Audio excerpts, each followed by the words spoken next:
They say there was a valley the rains had forgotten, a place where the earth had grown thirsty, and hope was the last thing to grow.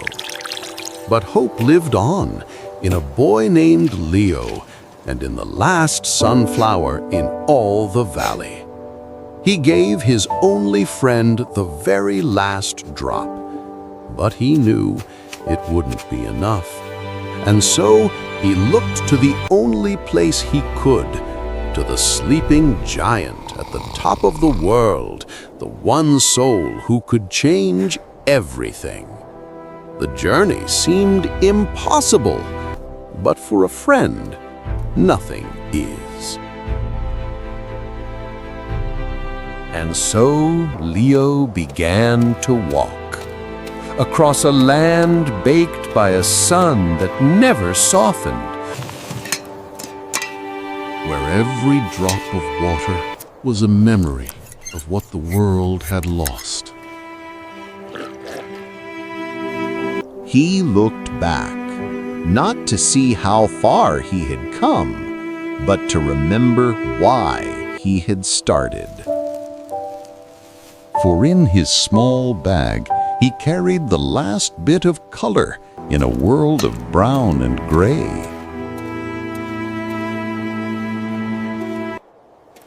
The mountain was a wall between despair and a dream, a challenge written in ancient stone. But the resolve of a small heart can move even stone. He began to climb, pushing against the silent giant. With every handhold, he pulled himself closer to the sky, fueled by a promise made to a single thirsty flower. Step by step, hand over hand, He had made it. The world below grew small, but his hope grew larger. He tried everything: a shout, a push, a gentle touch. But the great spirit of the sky slept on. And then, when all his strength had left him, when the path seemed truly at its end, a single tear born of pure, selfless love fell upon the cold stone. And in that moment, magic stirred. And the great spirit of the sky was heard. Seeing that the giant was awake, Leo showed him the reason for his journey, the cause of all his sorrow. And the cloud understood. There was no time to waste. Together, they raced back home, no longer a lonely boy and a sleeping giant, but two friends on a single mission.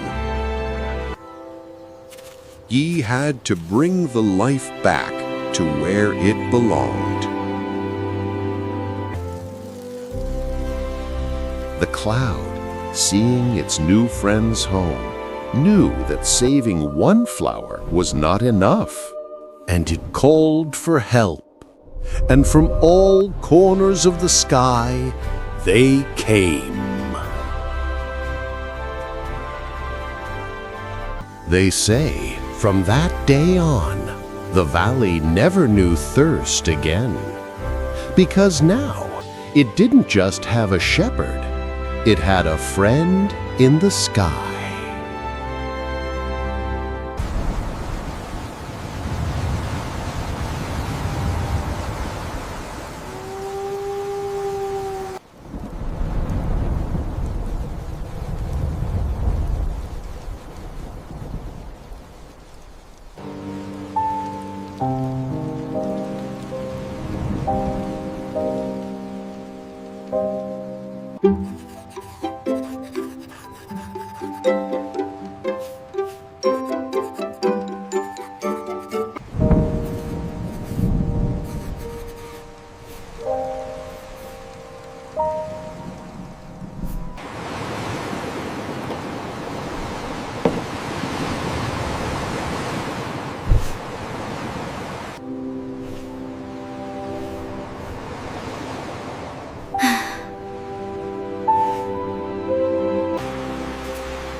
Dad!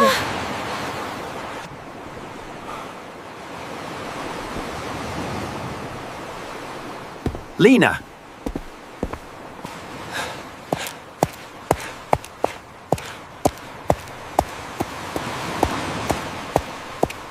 Will he be okay? I'm here now. Dad.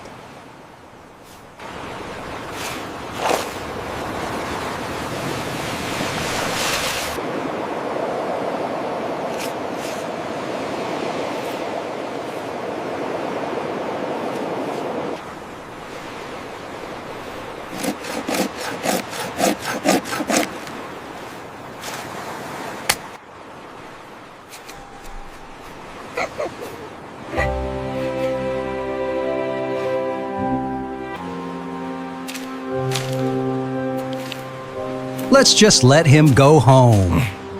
Okay.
Every great journey begins with a single small act of hope. It was more than a drawing.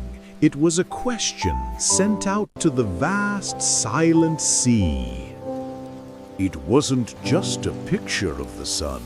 It was the memory of warmth, a feeling she wanted to send out into the world. What is that? It's a message for the sea? Let's do it. A tiny wish given not to a person, but to the currents of the world. Now her small hope had a ship ready for a voyage of unknown length to an unknown shore.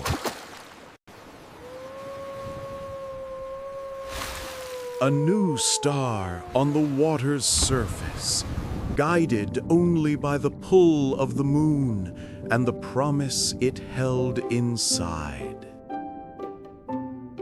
Ancient souls who had seen 1,000 journeys just like this one watched the little traveler pass in silent understanding.